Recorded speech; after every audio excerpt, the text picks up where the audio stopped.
Yes. Well, I come from an Eastern background where hierarchy is quite overt, and it has its, of course, plus and minus points, and I can definitely understand that. But jokingly or playfully, I often say to the Westerners, primarily because they always seem to have so much resistance to what they think is the Buddhist hierarchy, and so they try to be very cautious about it. And of course, I understand that too. I am, of course, going to always have to recognize and see that democracy is a wonderful idea. When I say democracy doesn't necessarily work, is because of having worked with students or Western students with the idea of hierarchy. Often I find that human nature is the same, East or West. There's not much of a difference.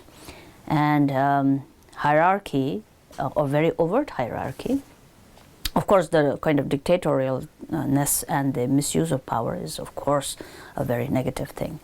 But what I often find is, since the human nature is the same, there is a covert hierarchy, which I find even more worse than the overt hierarchical system. So I always say, because the Westerners, for example, have this unique thing about information is power. Whoever has more information seems to have more power. And there's another sort of a theory, first among equals, which I always have sort of a lot of fun joking with people about it. Because even in what they believe to be a democratic system, there is always first among equals. And then the first is the one who has the maximum information. And that leads you to being very attached to the teacher, getting the first information, being the one who announces everything and sort of telling others. And of course, there's a whole thing about we have to have a system that is very good in communication. We have to be very transparent in our communication. We have to communicate. But then there is a communicator who communicates. So I always joke and I say, well, that's very covert hierarchy, and it's more messier sometimes than an overt hierarchy, because overt hierarchy, you know whom to blame, Covert hierarchy, it gets very sticky. Sometimes, not always, but sometimes it gets very emotional entanglement, and people become very frustrated and distressed, and there's so much change, and the dynamic shifts so very often that it sometimes hinders the progress, and everybody becomes very defensive, individually very defensive.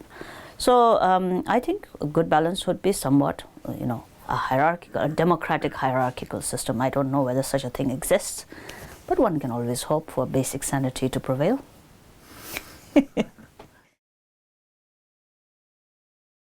I think it goes back to leadership. I really think the West, since we just talked about hierarchy, I think leadership is something that people must understand, because when leadership is not understood, it can become misuse of power. That's the negative aspect of hierarchy. On the other hand, if there is no general sort of awareness of how to lead a community, then I think it causes for fragments of many groups evolving, and there is no one person to take as a reference. Of course, in most of the communities, we refer to the teacher as the reference, where everybody agrees. But if the main teacher is absent, or for whatever reason is not in a leadership position, then the fragmenting of the group often leads to a situation which is close to schism. Now, schism is a very heinous crime. It's one of the very heinous crimes. And it's very true, and I'm glad you mentioned it, because a lot of people practicing Dharma in the modern times don't seem to understand the impact of their involvement in an issue, which could lead to schisms and breaking of Sanghas, trust in the Sangha. And so that's, I think, an extremely heavy karma, negative karma. Dhammically, we say that it is one of the heinous crimes, and people have to watch out for that, because people are very quick in expressing their ideas and thoughts. And I think a lot of the people these days think that you've done your share of responsibility by making a remark, pointing out a fault, or raising an issue, and you think that it's your contribution. But what they are sometimes not aware is the consequences of what that may have done or sort of brought about. People who may not have had any particular sort of concept or doubt about a certain thing gets into immediately a doubt and having a concept that may interfere with their entire path of progress of Dharma and their connection to the Dharma. Recent times I've seen how people are using Twitter, for example, or Facebook to express opinions.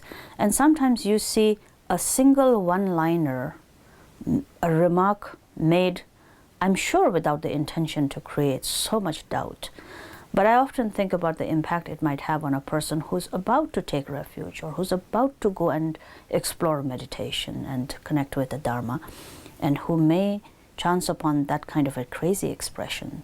And as it is, spirituality and connecting to spirituality takes tremendous courage from most people. And when a careless remark that is made wisely or for whatever reasons, and most oftentimes in a neurotic expression of being in an uncontrolled state of mind, sets a person off with doubt and hesitation and may completely disrupt his or her connection with the Dharma for many, many lifetimes. And you've been the cause of it, made by a very simple, careless remark. And so I think that those impacts are necessary to be understood. Perhaps the only thing we can do is to maybe discuss this topic a little bit more. You cannot, of course, impose any kind of rule upon people that you cannot say certain things or you can't express your opinions. Of course, everybody is free to do that. But at the same time, cultivating an awareness of your speech, your actions, knowing that there is communication that is needed. You can express yourself, but holding yourself with whatever our teachings talk. Mindfulness is important, awareness is important, compassion is important, being aware of cause and effect is very important, patience is extremely important. So if one takes what one is studying as part of your training and teaching and are able to look into your own mind before it expresses itself, that is what is all needed, actually. There is no other rule in Dharma imposed so that you don't create schism. If you follow the principles of the Dharma itself completely, you wouldn't be creating that in any case. So there's a lot of introspection and discussion, I think, needed to understand this very important topic.